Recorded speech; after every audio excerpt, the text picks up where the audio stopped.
Hey, welcome back to another tutorial. In this video, we are going to learn how to record your screen on your MacBook. For that, you don't need any software, anything.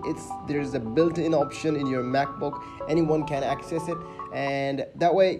So for that, all you have to do, go to the option called Quick Time Player. It might not be available in your dock. You can even search it in the Spotlight search. Go for Quick Time Player. When you get Quick Time Player, try to bring it down here, and when you get it down here, just right click on it, which I mean by go double click on with your both fingers, and you will get an option called like this. So in here you can see an option, new screen recording.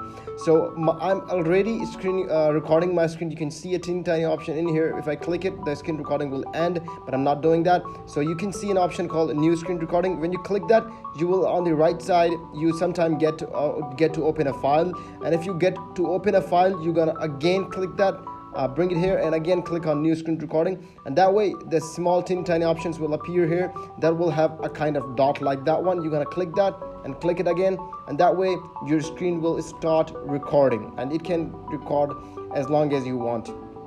And that way we can going to record our screen. If you think you have learned how to record your MacBook screen, then make sure to leave us a comment and subscribe to this channel. Keep visiting Tig's School.